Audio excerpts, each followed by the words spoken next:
Hello friends, welcome back to my YouTube channel. आज हम लोग मॉडर्न हिस्ट्री का क्रैश कोर्स कर रहे थे, जिसमें आज हम लोग क्लास 28 करने वाले हैं। तो पिछले क्लास में हम लोगों ने प्रमुख प्रस्ताव और सम्मेलन के बारे में पढ़ना स्टार्ट किया था। तो चलिए आज उससे आगे का टॉपिक पढ़ते हैं। उसी में ये बहुत बड़ा चैप्टर है और इसके बाद मॉडर्न हिस्ट्री, पूरा हिस्ट्री ही कंप्लीट हो जाएगा। भारत में अंग्रेजों के द्वारा शिक्षा का विकास। तो ये कौन सा टॉपिक है? भारत में अंग्रेजों के द्वारा शिक्षा का विकास। आज हम लोग इसके बारे में पढ़ने वाले हैं और इससे आगे भी कुछ बातें वो सब हम लोग पढ़ने वाले हैं और समझने वाले हैं। 1813 ईस्वी की चार्टर एक्ट में शिक्षा के विकास हेतु 1 लाख रुपये तथा 1833 ईस्वी के चार्टर एक्ट में 10 लाख रुपये का प्रावधान किया गया। तो 1813 का जो चार्टर एक्ट था उसमें शिक्षा का विकास के लिए 1 लाख रुपया दिया और 1833 में कितना दिया? 10 लाख रुपये का प्रावधान किया गया। लॉर्ड विलियम बेंटिक ने 1835 में मैकाले की अध्यक्षता में शिक्षा के माध्यम के लिए एक आयोग का गठन किया। तो अंग्रेजों के द्वारा जो भी हमारे भारत में जो भी जनता थे उस समय, उनके लिए किया गया था। अंग्रेज उस समय शासन कर रहे थे जब हमारा देश गुलाम था, तो उन लोगों ने शिक्षा को बढ़ाने के लिए कुछ काम किए, वही हम लोग देख रहे हैं। तो लॉर्ड विलियम बेंटिक जो थे 1835 ईस्वी में मैकाले की अध्यक्षता में शिक्षा के माध्यम के लिए एक आयोग का गठन किया था। इस आयोग में मैकाले ने अंग्रेजी भाषा का पक्ष लिया था। तो वो चाहते थे अंग्रेजी लैंग्वेज पर ही सारा पढ़ाई निर्भर रहे, तो वो अंग्रेजी भाषा का पक्ष लिया था। मैकाले आयोग की अनुशंसा के आधार पर शिक्षा का माध्यम अंग्रेजी को बनाया गया। शिक्षा के विकास के लिए अधोगामी निष्पन्न डाउनवार्ड फिल्टरेशन थ्योरी सिद्धांत को अपनाया गया। चार्ल्स वुड आयोग आता है इसके बाद। 1854 में चार्ल्स वुड का एजुकेशनल डिस्पैच का रिपोर्ट आया था। तो एजुकेशनल डिस्पैच का रिपोर्ट किसके समय में आया था? चार्ल्स वुड आयोग के समय में आया था, चार्ल्स वुड के समय में आया था, जिसमें प्राथमिक शिक्षा से लेकर के उच्चतर शिक्षा का वर्णन किया गया। तो इसी समय में प्राथमिक के बाद जो उच्चतर होता है, 12th का जो होता है, वो चार्ल्स वुड आयोग के द्वारा ही हुआ था। वुड का घोषणा पत्र को भारतीय शिक्षा का मैग्ना कार्टा भी कहते हैं। इस समिति के अनुशंसा के आधार पर 1855 में 5 प्रांतों में जन शिक्षा विभाग का गठन किया गया था। इस एक्ट के तहत 1857 में कलकत्ता, बम्बई एवं मद्रास में 3 विश्वविद्यालय की स्थापना की गई। तो इसी समय में ग्रेजुएशन का प्रावधान आया था। जो हम लोग ग्रेजुएशन करते हैं 12th के बाद, वो इन्हीं के समय में आया था। और इसी समय में मतलब 1857 ईस्वी में बम्बई एवं मद्रास में 3 यूनिवर्सिटी भी खोला गया। अब हम लोग हंटर शिक्षा आयोग के बारे में पढ़ते हैं। लॉर्ड रिपन के शासनकाल में 1882 ईस्वी में हंटर आयोग का गठन किया गया। हंटर आयोग ने प्राथमिक एवं माध्यमिक शिक्षा के सुधार एवं विकास के लिए सुझाव प्रस्तुत किया था। 1882 में पंजाब विश्वविद्यालय तथा 1887 में इलाहाबाद विश्वविद्यालय की स्थापना हुई थी। तो पंजाब का यूनिवर्सिटी है वो 1882 में और 1887 में इलाहाबाद यूनिवर्सिटी का स्थापना किया गया था। लॉर्ड कर्जन ने 1902 में सर टॉमस रेले के नेतृत्व में विश्वविद्यालय आयोग का गठन किए थे। इस आयोग के अनुशंसा के आधार पर 1904 ईस्वी में भारतीय विश्वविद्यालय अधिनियम पारित किया गया था। 1906 में बड़ौदा रियासत में प्रथम अनिवार्य प्राथमिक शिक्षा का प्रावधान किया गया। तो 1906 में बड़ौदा रियासत जो था, बड़ौदा रियासत, उसमें सबसे पहले अनिवार्य प्राथमिक शिक्षा, मतलब सबको प्राथमिक शिक्षा लेना ही होगा, इसका प्रावधान किया गया। 1916 ईस्वी में जीके कर्वे ने पूना में प्रथम महिला विश्वविद्यालय, सबसे पहले महिला विश्वविद्यालय कहाँ पे खुला है? तो पूना में खुला है। कब खुला है? 1916 में खुला है। जीके कर्वे ने खोला था। 1849 ईस्वी में बैथ्यून ने कलकत्ता में पहली महिला विश्वविद्यालय की स्थापना करवाया और इसमें इसके सहायक ईश्वरचंद्र विद्यासागर थे। ईश्वरचंद्र विद्यासागर ने 35 महिला विद्यालय की स्थापना करवाए थे। 1917 में पटना विश्वविद्यालय आयोग की स्थापना की गई। तो पटना विश्वविद्यालय आयोग जो है उसकी स्थापना कब हुई है? तो 1917 ईस्वी में हुई है। 1917 में सैडलर विश्वविद्यालय आयोग की स्थापना की गई थी। इस आयोग की अनुशंसा के आधार पर 12 वर्ष स्कूली शिक्षा के बाद विश्वविद्यालय शिक्षा का अनुशंसा की गई। तो मतलब 12th करने के बाद जो यूनिवर्सिटी में हम लोग ग्रेजुएशन करते हैं उसके बारे में बताया गया। वो पहली बार हुआ था। आर्नस की शिक्षा इसको बोलते हैं। पहली बार आर्नस की शिक्षा हुई थी। तो ये किस आयोग के द्वारा किया गया था? तो चार्ल्स वुड आयोग के द्वारा किया गया था। 1929 ईस्वी में शिक्षा पर हार्टोज समिति का गठन किया गया। इस समिति के अनुशंसा के आधार पर विद्यार्थियों के लिए व्यावसायिक शिक्षा की अनुशंसा की गई। 1937 में गांधी जी ने मूल शिक्षा, मतलब बेसिक एजुकेशन होना चाहिए, इस पर उन्होंने ध्यान दिया और वर्धा योजना को अपनी समाचार पत्र हरिजन में प्रस्तुत किया।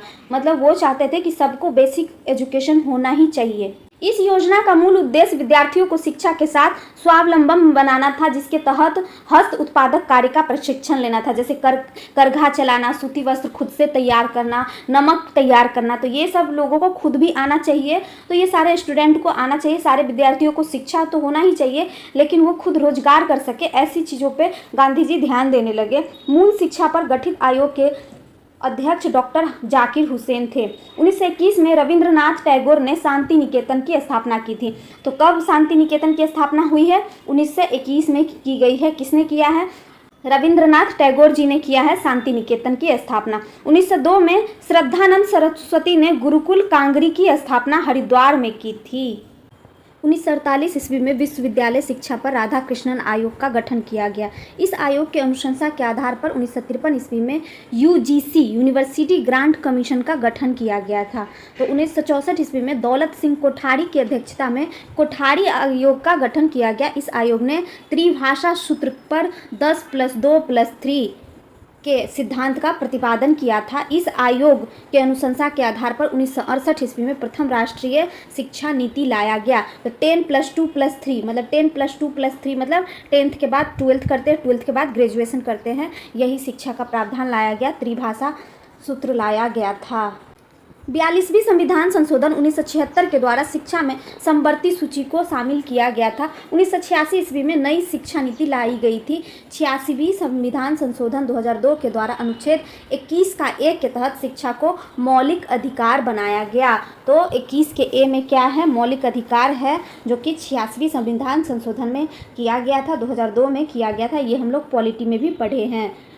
2009 में शिक्षा के मौलिक अधिकार कानून संसद द्वारा पास किया गया, जो कि 1 अप्रैल 2010 से भारत में लागू किया गया।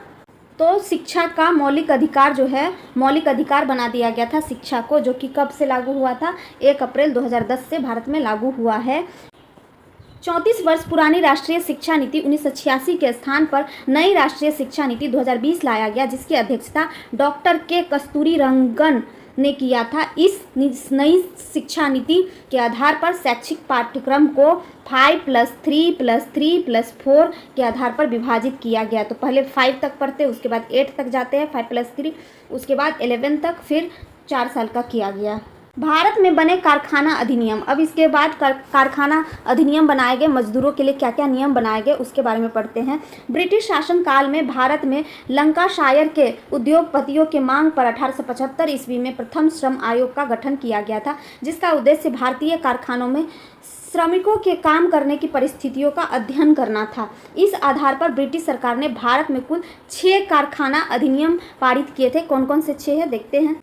प्रथम कारखाना अधिनियम 1881 में पारित हुआ था। तो प्रथम कारखाना अधिनियम कब पारित किया गया था? 1881 ईस्वी में पारित किया गया था। यह लॉर्ड रिपन के समय में आया था। यह अधिनियम बाल श्रम से संबंधित था, जिसमें 7 वर्ष से कम आयु के बच्चे को कारखानों में नहीं लाया जा सकता था। इसके द्वारा 12 वर्ष से कम आयु के बच्चे को काम करने की अवधि 9 घंटा निर्धारित की गई और कार्य अवधि में 1 घंटे का आराम एवं महीने में 4 दिन छुट्टी की व्यवस्था निर्धारित की गई। तो प्रत्येक रविवार या फिर 4 दिन कभी भी महीने में छुट्टी रहना अनिवार्य था। तो पहले ऐसा था कि 7 वर्ष से कम वर्ष के बच्चे को भी काम करवाया जाता। तो इसी के लिए ये कारखाना अधिनियम लाया, सुधार लाया, जिसमें 7 वर्ष से कम आयु के बच्चे को कारखानों में नहीं लगाया जा सकता था। इसके द्वारा 12 वर्ष से कम आयु के बच्चे को काम करने की अवधि 9 घंटा बस रहती थी। मतलब पहले ऐसा रहता था कि दिन रात भी खटवाते चले जाता था, मतलब ऐसा नियम था, कुछ भी कर सकता था। तो अंग्रेज़ बहुत शोषण करते थे और यहाँ के भी जो उद्योगपति थे वो लोग भी बहुत शोषण करते थे। जो भी गरीब लोग रहते थे, तो बच्चे जो होते थे, छोटे बच्चे होते थे, 4-5 साल के बच्चे को भी कारखाना में काम करने के लिए लगा देते थे। उसी के लिए ये अधिनियम लाया गया था, जो कि प्रथम कारखाना अधिनियम हुआ था, जो 1881 ईस्वी में पारित किया गया था। और उस समय कौन थे? तो लॉर्ड रिपन थे यहाँ के गवर्नर। द्वितीय कारखाना अधिनियम आता है, जो कि 1891 ईस्वी में आता है। यह लेंस डाउन के समय में आया था। इसके द्वारा कार्य करने की अधिकतम अवधि कितना होनी चाहिए? 11 घंटे निर्धारित की गई। इसमें रात के समय महिलाओं का कार्य करने पर प्रतिबंध लगाया गया। तो अब महिलाओं को भी रात में कार्य नहीं करवाया जा सकता था 1891 ईस्वी के बाद। इस अधिनियम के तहत कारखानों में स्वच्छ पेयजल के आपूर्ति एवं सफाई हेतु एवं नियम बनाने का प्रावधान किया गया। तो पहले कारखाने में काम करते थे, उनके लिए कोई सुविधा नहीं थी, लोग अपने खुद से से सारा कुछ करते थे। जैसे पानी पीने की भी सुविधा नहीं रहती थी, ना साफ़ सुथरा कुछ भी, इससे लोगों को बीमारी होते थे, मज़दूर लोग बहुत जल्दी मर जाते थे। तो उस सब के लिए भी ये कानून बनाया गया, जिसमें दूसरा कारखाना जो अधिनियम हुआ था 1891 में, उसके तहत अब फैक्ट्रियों में, जो कारखानों में जो थे, उसमें स्वच्छ पेयजल रखा जाता था। जो मज़दूर होंगे, काम करेंगे, वो पानी अच्छे से पी सकते हैं, सफाई रहता था, साफ़ सफाई का भी प्रावधान किया गया था। अब आते हैं तीसरा कारखाना अधिनियम देखते हैं, 1911 ईस्वी में हुआ था। यह हार्डिंग द्वितीय के समय में आया था। इसके द्वारा पुरुषों के कार्य करने की अधिकतम अवधि कितना होना चाहिए? बस 12 घंटा ही निर्धारित की गई थी। इस अधिनियम में अल्पायु के बच्चे को कारखानों में 7 बजे संध्या से 5 बजे सुबह के बीच कार्य करने पर प्रतिबंध किया गया था। तो रात में काम नहीं कर सकते थे, मतलब 7 बजे शाम के बाद और 5 बजे सुबह से पहले कार्य बच्चे को नहीं दिया जा सकता। अल्पायु छोटे बच्चे जो होते थे, उनसे काम नहीं करवाया जा सकता था।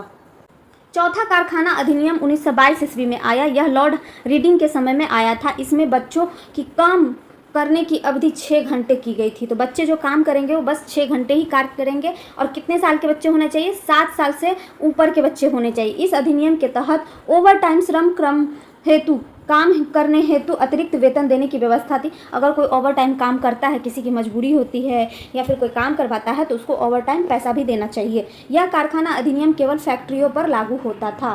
पांचवा कारखाना अधिनियम 1934 ईस्वी में आया। यह अधिनियम लॉर्ड विलिंगटन के समय में आया था। इस अधिनियम के तहत मौसमी और गैर मौसमी कारखानों में अंतर किया गया था। तो कोई कोई मौसमी कारखाना होता है, गैर मौसमी कारखाना कोई कोई जो सालों भर चलता है, कोई कोई होता है कुछ कुछ मौसम में ही चलता है। तो उसको बंटवारा कर दिया गया कि ये मौसमी आता है और ये दोनों का अलग अलग नियम बनाया गया। इस अधिनियम के तहत बच्चों की कार्य अवधि 5 घंटे निश्चित की गई थी। इस अधिनियम में श्रमिकों के चिकित्सा एवं आराम की व्यवस्था का प्रबंध किया गया। तो श्रमिक जो है, अगर कोई कभी भी बीमार पड़ जाए, श्रमिक जो काम कर रहे कारखाने में, तो उनके चिकित्सा के लिए, मतलब डॉक्टर रखा गया, उनके चिकित्सा के लिए कार्य किया गया और आराम की व्यवस्था का प्रबंध भी किया गया। ये पांचवा कारखाना अधिनियम में आया, जो कि 1934 ईस्वी में आया था। छठा कारखाना अधिनियम 1946 में आया था।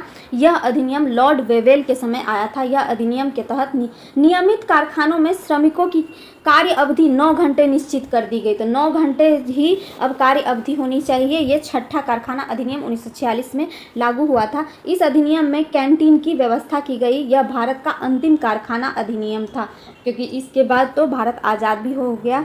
नोट में है, स्वतंत्र भारत का प्रथम विस्तृत कारखाना अधिनियम 1948 ईस्वी में लाया गया था। गवर्नर, गवर्नर जनरल और वायसराय। गवर्नर अथवा गवर्नर जनरल का पद भारत में कंपनी के सर्वोच्च पदाधिकारी को प्रदान किया जाता था। गवर्नर जनरल ब्रिटिश भारत का एक सर्वोच्च होता था। यह पद केवल अंग्रेजों के लिए आरक्षित था। तो गवर्नर कभी भी बनते थे तो वो अंग्रेज ही बनते थे, भारतीय लोग नहीं बनते थे। और ये सबसे बड़ा पद होता था। ये सबसे बड़े, किसी भी कंपनी में सबसे बड़ा पद होता था गवर्नर का ही। 1858 ईस्वी तक गवर्नर जनरल को ब्रिटिश ईस्ट इंडिया कंपनी के निर्देशकों द्वारा चयनित किया जाता था और वह उन्हीं के प्रति उत्तरदायी होता था, मतलब उन्हीं के लिए कार्य करता था। और ब्रिटिश ईस्ट इंडिया कंपनी थी, वही चयनित भी करता था कि कौन अब गवर्नर बनेगा। और गवर्नर जो भी बनता था वो सब ब्रिटिश के लोग ही बनते थे, ब्रिटेन के लोग ही बनते थे, अंग्रेज ही बनते थे, ना कि भारतीय बनते थे। 1858 ईस्वी के अधिनियम के द्वारा गवर्नर जनरल को वायसराय कहा जाने लगा। तो गवर्नर जनरल को ही वायसराय कहा जाता है, जो कि 1858 ईस्वी के बाद गवर्नर को वायसराय भी कहा जाने लगा था। और अब उसकी नियुक्ति में ब्रिटेन के महाराजा, ब्रिटिश सरकार और भारत के राज सचिव महत्वपूर्ण भूमिका निभाने लगे।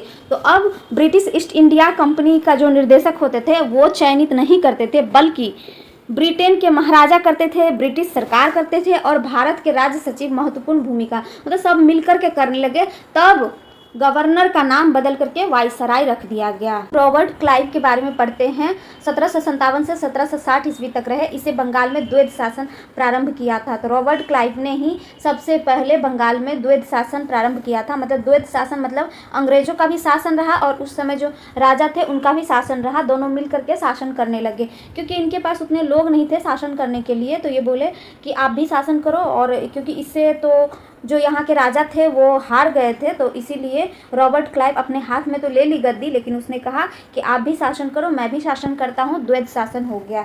इसने कंपनी के कर्मचारियों द्वारा उपहार लेने पर रोक लगा दी तथा सोसाइटी फॉर ट्रेड की स्थापना की। तो पहले कंपनियों में जो कर्मचारियों द्वारा उपहार लिया जाता था, जिसको अभी बोलते हैं ब्लैक मनी या फिर करप्शन का चीज़ होता है वो उस पर बंद कर दिया गया था। इसे भविष्य का अग्रदूत एवं भारत में ब्रिटिश साम्राज्य का संस्थापक माना जाता है। तो रॉबर्ट क्लाइव को क्या माना जाता है? भविष्य का अग्रदूत एवं ब्रिटिश साम्राज्य का संस्थापक माना जाता है। ब्रिटिश साम्राज्य सबसे पहले किसने स्थापना किया था? तो रॉबर्ट क्लाइव ने ही स्थापना किया था।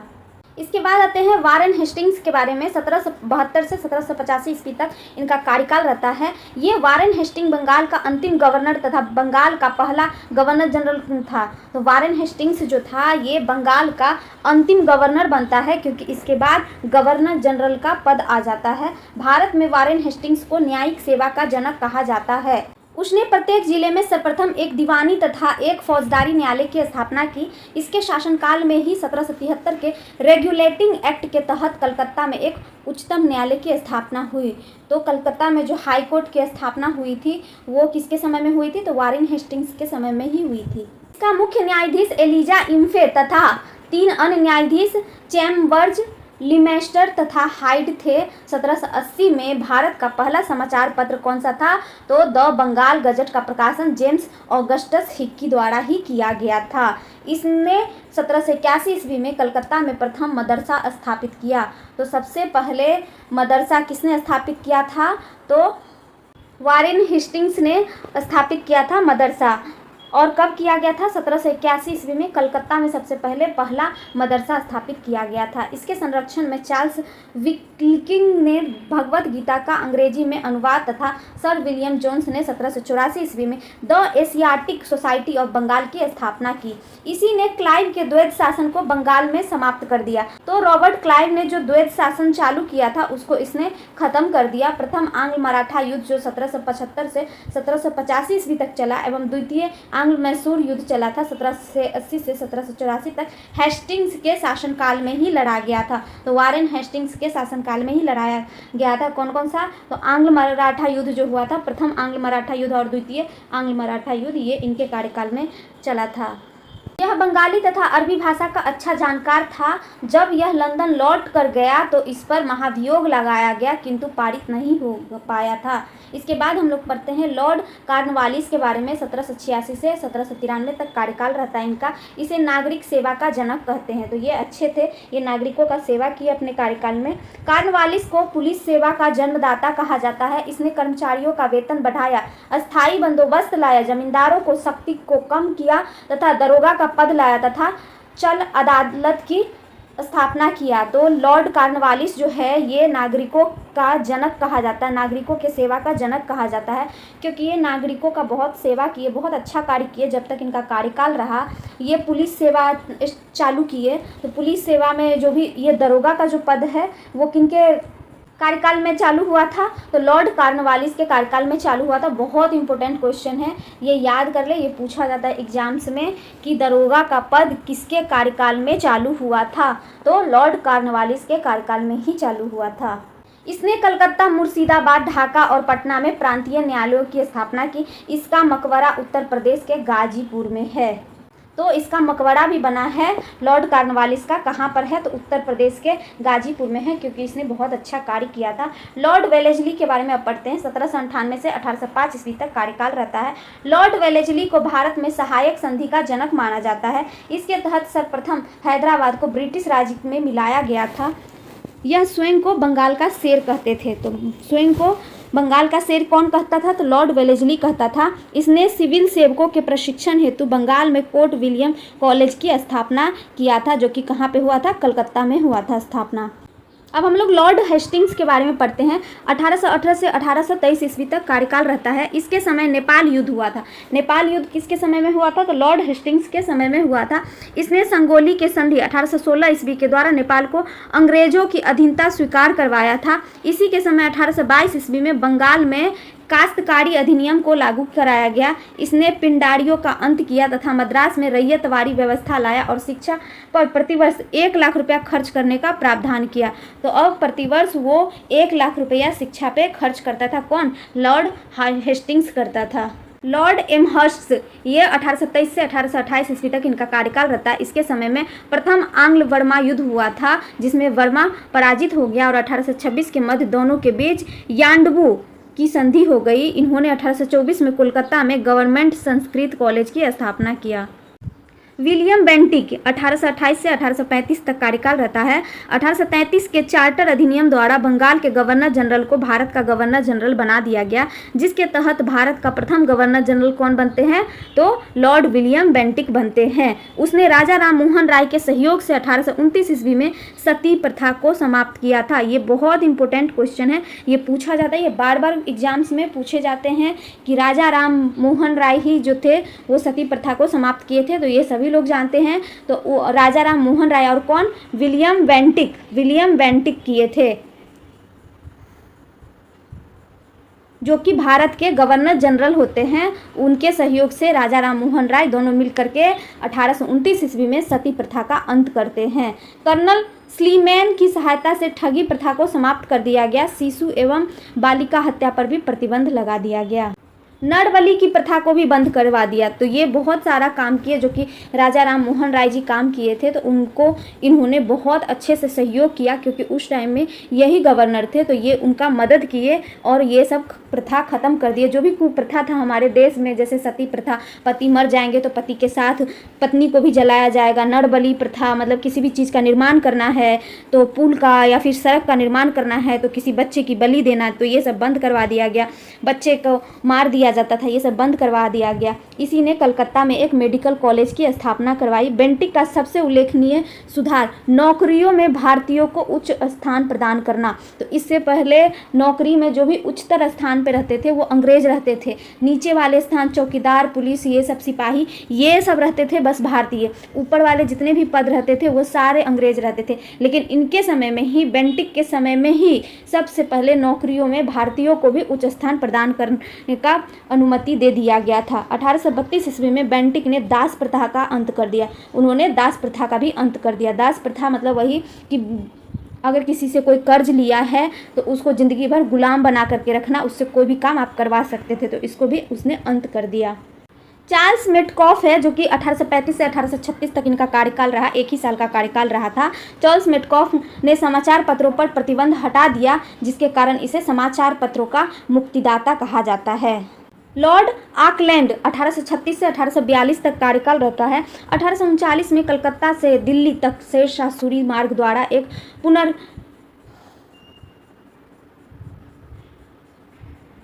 मार्ग का निर्माण करवाया जाता है और इसका नाम बदलकर क्या रखा जाता है, तो ग्रैंड ट्रंक रोड जो है वो किसने किया था निर्माण, तो लॉर्ड ऑकलैंड ने ही किया था। कब, 1839 ईस्वी में, जो कि कलकत्ता से दिल्ली तक का रास्ता है उसी को बोलते हैं ग्रैंड ट्रंक रोड कहते हैं, जीटी रोड कहते हैं। इसने ब्लैक एक्ट को पारित करवाया, जिसके द्वारा काले एवं गोरे का विभेद खत्म हो जाए। तो काले गोरे का भेदभाव बहुत होता था पहले, अंग्रेज हम भारतीयों के साथ बहुत भेदभाव करते थे, तो वो ब्लैक एक्ट पारित करवाए थे लॉर्ड ऑकलैंड, जिससे दोनों के बीच भेद खत्म हो जाए। तीर्थ यात्रा कर बंद कर दिया, मतलब जो भी तीर्थ यात्रा करते थे उस पर भी टैक्स लगता था, तो उसको भी बंद करवा दिया। दुर्गा पूजा पर लगे प्रतिबंध को भी हटा दिया। अब सभी लोग अब जो भी चाहे दुर्गा पूजा मना सकते हैं। नहीं तो पहले कलकत्ता में एक समय ऐसा था, बहुत समय तक वहाँ पर दुर्गा पूजा नहीं मनाने दिया जाता था। इसके समय में सिंचाई के लिए अनेक नहरों का निर्माण किया गया। अब हम लोग पढ़ते हैं लॉर्ड एलनबरो, जो कि 1842 से 1844 2 साल का बस कार्यकाल रहा इनका, जो कि 1843 ईस्वी के एक्ट वी के द्वारा दास प्रथा उन्मूलन कानून को लागू कर दिया। इसने कुशल अक्रमण्यता की नीति को पालन किया, इसलिए इसके कार्यकाल को कुशल अकर्मण्यता की नीति का काल कहा जाता है। अब हम लोग पढ़ते हैं लॉर्ड हार्डिंग प्रथम के बारे में, जो इसका कार्यकाल 1844 से 1848 ईस्वी तक रहा। इसी के शासनकाल में 1844 ईस्वी में नरबली प्रथा का विरोध किया गया था। 1845-46 ईस्वी में प्रथम आंग्ल सिख युद्ध हार्डिंग के काल में ही हुआ था। तो प्रथम आंग्ल सिख युद्ध जो हुआ था वो किसके समय में हुआ था, तो लॉर्ड हार्डिंग प्रथम के समय में हुआ था। अब हम लोग लॉर्ड डलहौजी के बारे में पढ़ते हैं। 1848 से 1856 तक कार्यकाल रहा।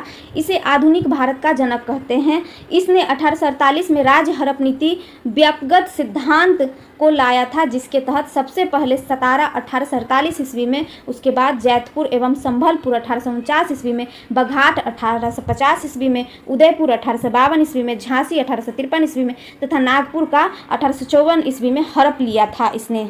सबसे अंत में 1856 ईस्वी में अवध के नवाब जो काजिद अली शाह थे उसके कुशासन का आरोप लगाकर अवध को अंग्रेजी साम्राज्य में मिला लिया। तो सबसे लास्ट में जो अवध बचा हुआ था उसको भी उसने अंग्रेजी साम्राज्य में मिला लिया। भारत में पहली बार 16 अप्रैल 1853 ईस्वी को बम्बई के थाने के बीच रेल इसी के शासनकाल में चलाई गई थी। तो सबसे पहले जो भारत में रेल चली है वो कहाँ पे चली है? बम्बई के थाने में चली है, जो कि कितना किलोमीटर चली थी? 34 किलोमीटर चली थी।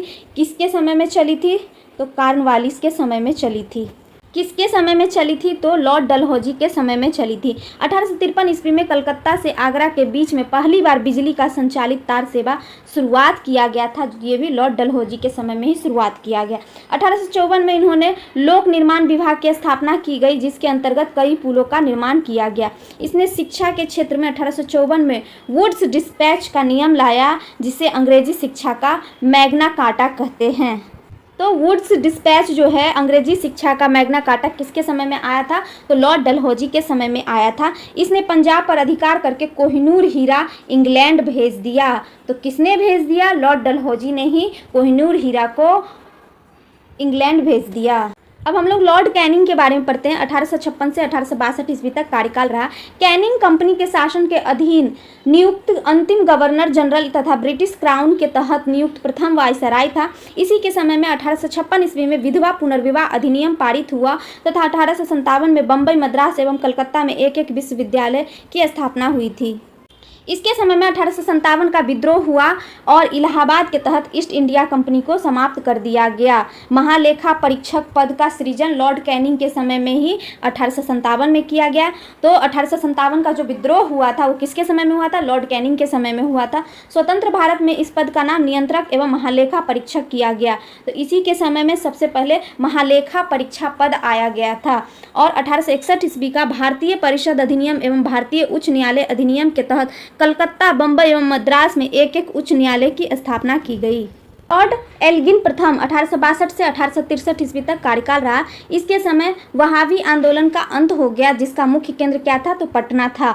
लॉर्ड मेयो 1869 से 1872 तक कार्यकाल रहता है। इसने पहली बार जनगणना प्रारंभ किया। तो पहली बार जनगणना किसके समय में प्रारंभ किया गया? तो लॉर्ड मेयो के समय में किया गया था, किंतु अधूरी जनगणना किया गया। उस समय पूरी जनगणना नहीं किया गया, लेकिन शुरुआत हो गई थी जनगणना की लॉर्ड मेयो के समय में। भारत में वित्तीय विकेंद्रीकरण का जनक लॉर्ड मेयो को माना जाता है। इसी ने अजमेर में मेयो कॉलेज की स्थापना की थी। अंडमान यात्रा के दौरान इसकी हत्या एक अफगानी सैनिक ने कर दी थी। लॉर्ड नॉर्थब्रुक जो कि 1872 से 1876 तक इनका कार्यकाल रहता है। इसके समय 1872 ईस्वी में नेटिव मैरिज एक्ट पारित हुआ, जिसके तहत अंतरजातीय विवाह को मान्यता दिया गया। तो अंतरजातीय विवाह को मान्यता किसके समय में दिया गया था? तो लॉर्ड नॉर्थब्रुक के समय में दिया गया था, जो कि 1872 में दिया गया। पंजाब में कूका विद्रोह जो हुआ था वो 1872 में हुआ था। किसके समय में काल में हुआ था? लॉर्ड नॉर्थब्रुक के कार्यकाल में ही हुआ था। लॉर्ड लिटन 1876 से 1880 तक कार्यकाल रहता है। लॉर्ड लिटन एक प्रसिद्ध उपन्यासकार एवं साहित्यकार था। साहित्यकारों में इसे ओवन मेरिडिथ के नाम से जाना जाता था। इसी के शासनकाल में रिचर्ड स्ट्रेटजी के अध्यक्षता में एक अकाल आयोग का गठन किया गया।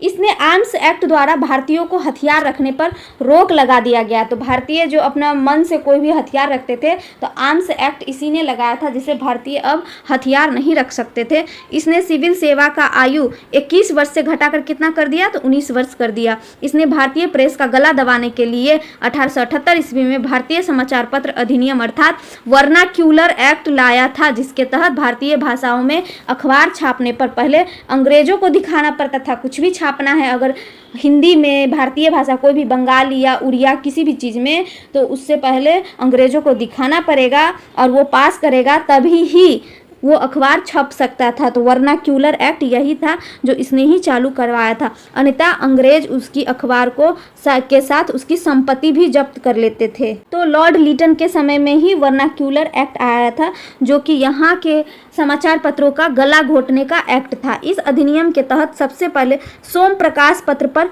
प्रतिबंध लगा दिया गया। एंग्लो प्राच्य महाविद्यालय की स्थापना कौन करते हैं? तो लॉर्ड लिटन ने अलीगढ़ में की थी, उसी ने किया था। अब हम लोग लॉर्ड रिपन के बारे में पढ़ते हैं। लॉर्ड रिपन 1880 से 1884 तक कार्यकाल रहता है। इसने लीटन की गलतियों को सुधारने का प्रयास किया। इसके समय 1881 ईस्वी में पहली बार पूर्ण जनगणना हुई। तो सबसे पहले लॉर्ड रिपन के समय में ही पूर्ण जनगणना हुई थी। 1818 में ही प्रथम कारखाना अधिनियम लाया था। शिक्षा के लिए 1882 ईस्वी में विलियम हंटर की अध्यक्षता में हंटर आयोग का गठन किया गया। इसने आर्म्स एक्ट तथा 1882 में वर्नाक्यूलर एक्ट को भी समाप्त कर दिया। रिपन ने सिविल सेवा में प्रवेश आयु 19 वर्ष से बढ़ाकर कितना कर दिया, तो 21 वर्ष कर दिया।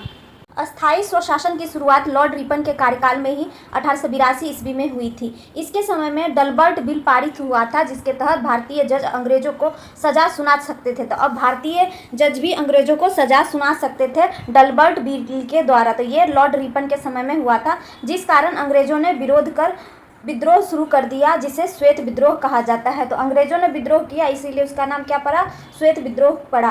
बाद में इस बिल को वापस ले लिया गया। खुद अंग्रेजों ने रिपन को भारत में ब्रिटिश राज का शत्रु की उपमा का प्रदान किया।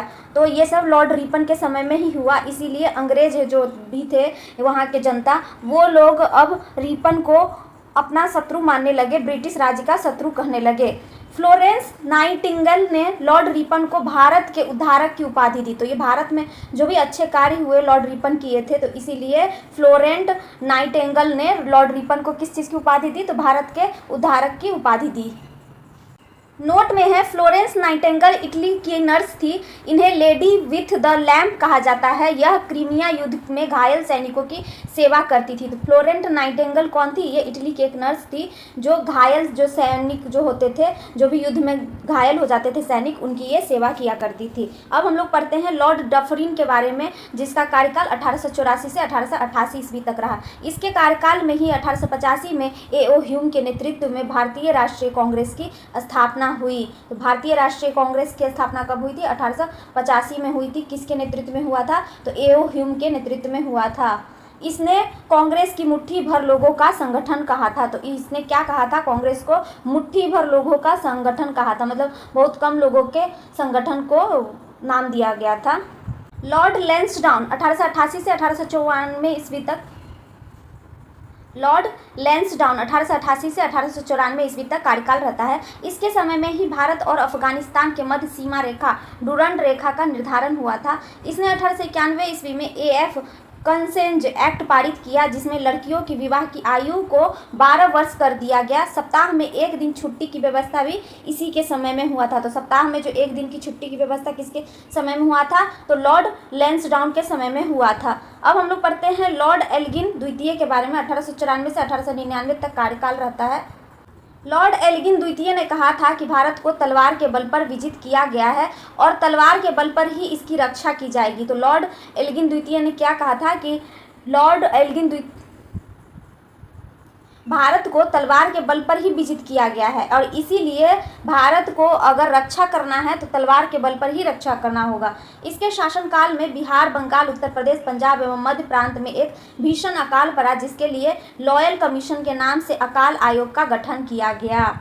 तो चलिए आज के क्लास में इतना ही करते हैं। अगले क्लास में हम लोग लॉर्ड कर्जन के बारे में पढ़ेंगे और भी कुछ थोड़े बहुत वायसराय बचे हैं, वो गवर्नर जो बचे हैं हमारे भारत के, तो उनके बारे में पढ़ेंगे। वीडियो अगर अच्छा लगा हो तो वीडियो को लाइक करें, चैनल को सब्सक्राइब करें, बेल आइकन दबाना ना भूलें। मिलते हैं अगले वीडियो में, तब तक के लिए थैंक यू।